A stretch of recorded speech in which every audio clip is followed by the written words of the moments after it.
nickname you Yeah, I don't think so. you gathered up at that time? They're about to.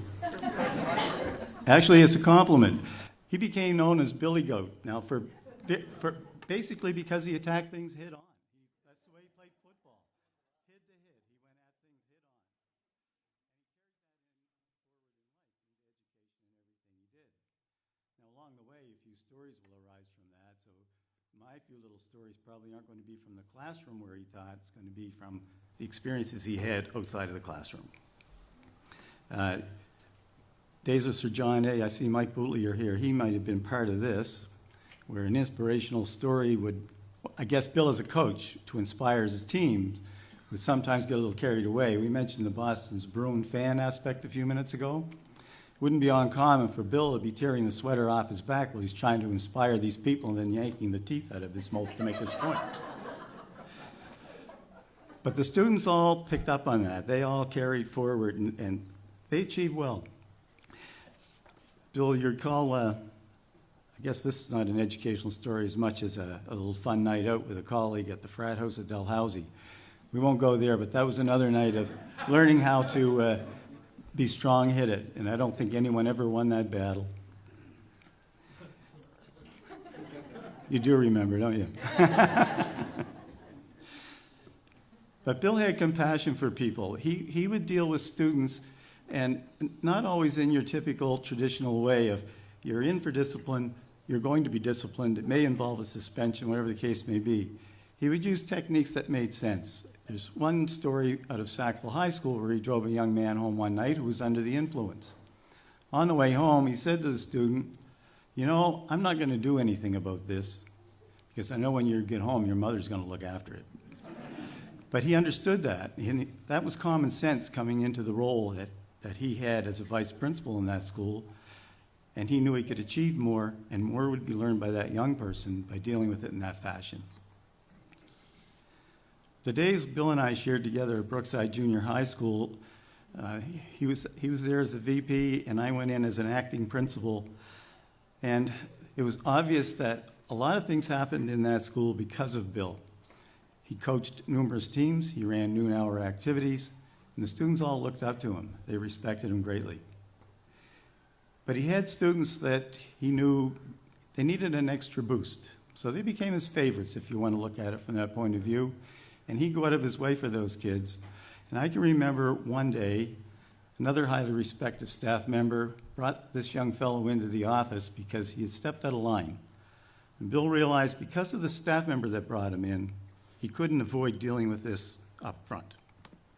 So he has a student in his office, the door is open, and I could hear him chastising the young guy, asking him what he thought he was doing. I'm in my office, my door's open. That's not typically the way it would have happened. Bill would have taken the student in, closed the door, dealt with it. There might be a detention or whatever, but that was the end of it. But this case is a little different. So the doors were left open.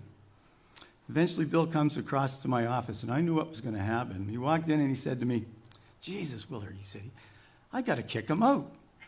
I looked at him, I said, yes, you do, Bill. So he turns and he goes, halfway across the office door, he says, Mr. Givig, he said, I had to suspend you. All I could do was sit there and smile because I knew that's what was going to happen. It wouldn't have mattered what I said, Mr. Kavicki was suspending him. But the student walked away. He knew he'd done wrong, so everything was good in the end. But Bill, those were good days, and those were lessons well learned by young people. One more quick one. We talked about the Billy Goat aspect, and I'll finish it off in a second. But there was a day at Sir John A. when 4 former students who were actually serving time in the Sackville Correctional Center had a day's leave. And they showed up at the school, and they were creating a fair bit of turmoil. The RCMP were called, but they were undermanned. So Bill put his Billy Goat reputation to work on the side of the RCMP and quickly subdued the situation, and everything went back to normal.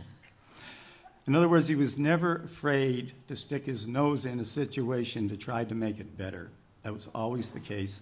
We've heard it from Peter, and we'll hear it from others as well today. So I guess in my final little remark, Bill, I said you were about teaching children and people. It's all of us that you've educated over the years. I know you've worked with seniors in this community, income tax time, and various other times, lending hands to people who needed help. and you've done that all your life. This is a very fitting honor that's being bestowed today, and I couldn't be happier for you. So I'd like to thank you very much for all your service to this community, one that I grew up in, and I know it's a better place because of you. Thank you. I know that with Bill's affiliation with the Boston Bruins hockey, so Bill is known as Mr. Hockey around this community, so I'd like to have Dennis Doyle perhaps come up and say a few words about Bill's hockey career. Oh, I thought you were going to blow a whistle. I've got a problem. We know.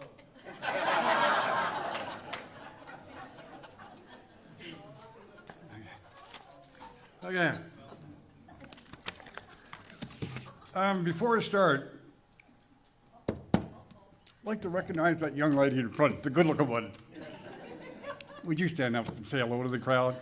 Bill's daughter, Tricia.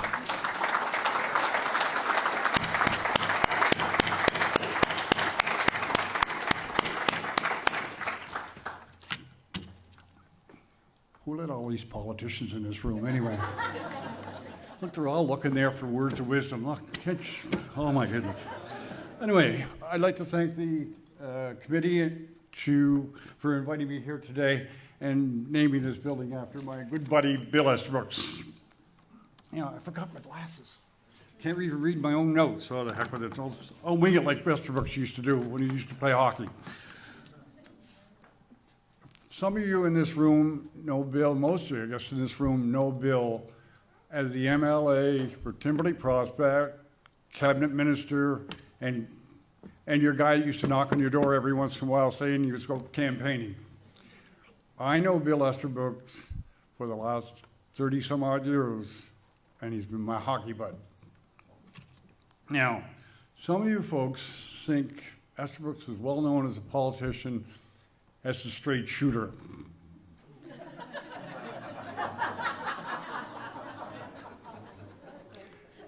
He couldn't put the puck in the St. Margaret's Bay.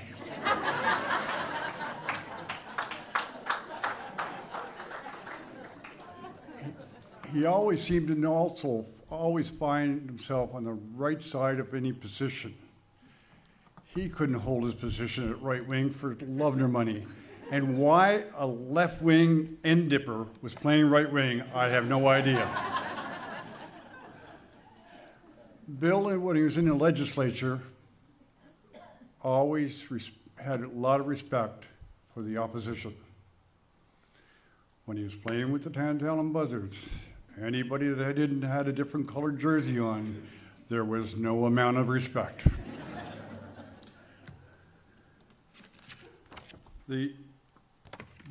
As we go through these times of playing hockey, and I could tell you hockey stories about how the night Mike Bugler took out his 5 teeth, but those are just between us hockey bugs and ourselves.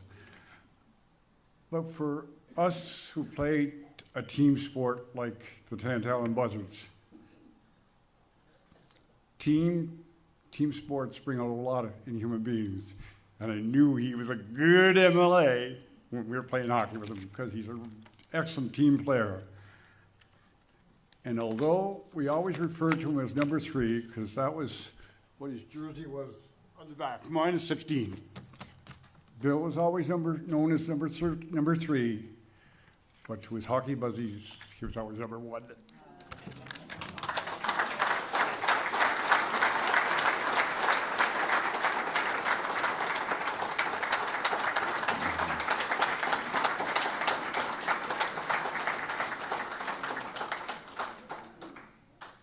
Thanks, Dennis. I guess that's the reason why I've never started to play hockey with you guys. I can't even skate, so maybe that's a good thing.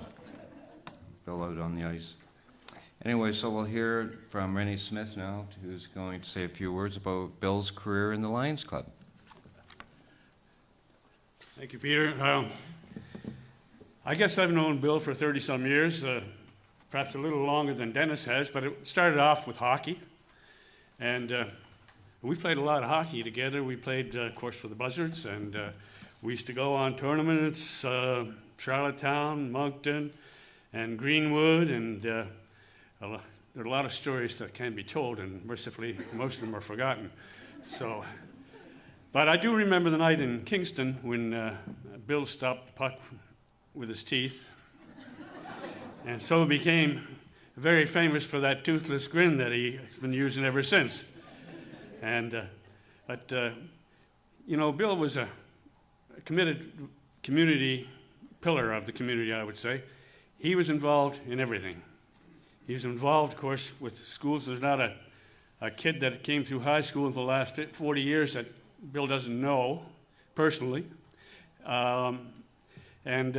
He would volunteer for charity auctions, bicycle rodeos, all sorts of charitable things. And, you know, Bill tended to be the spokesman.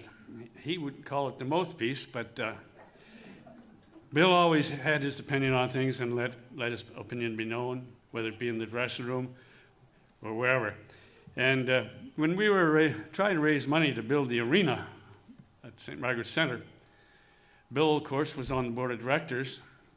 And one day he said, well, you know, guys, I think it would be a lot easier to raise money if we had some of those yellow vests. Now, Bill was already a member of the Timberley Lions Club.